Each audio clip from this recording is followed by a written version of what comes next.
Je m'appelle Valentine Chaput-Gilbert, je suis entrepreneur, j'ai créé 2 sociétés, une société de conseil en ressources humaines et une société d'édition jeunesse.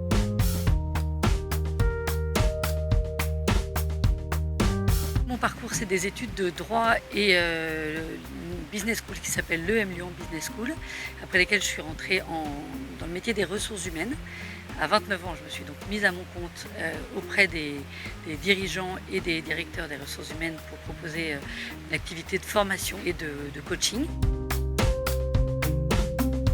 C'est en fait des rencontres. J'ai rencontré plusieurs entrepreneurs ou patrons qui me paraissaient au début de ma vie professionnelle un peu inaccessibles, un peu des sachants. Et en réalité, que je voyais douter sur des décisions, s'entourer, se poser des questions.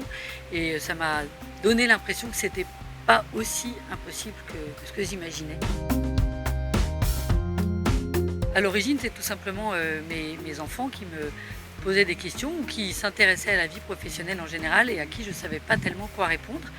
Sur le marché des livres jeunesse, il y avait des livres sur le métier de pompier, plutôt pour des garçons, des métiers de maîtresse, plutôt pour les filles. J'ai trouvé ça très dommage que ça soit aussi sexué. M'est venue l'idée de créer les éditions de l'Arrosoir qui parlent des métiers aux enfants avec des livres mixtes qui présentent donc le métier vu par un homme, raconté également par une femme pour les enfants dès 6 ans.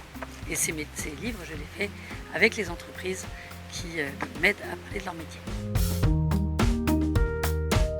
Ce sont des femmes entrepreneurs, on se connaît bien. Le réseau est très étendu, donc il y a aussi plein de femmes entrepreneurs dans toute la France et bientôt à l'étranger qui vont avoir un a priori positif sur vos questions et vous allez avoir évidemment envie d'aider aussi. Et en plus, moi, mon sujet étant la mixité professionnelle, ça m'apporte sur le fond et sur mon produit énormément de choses.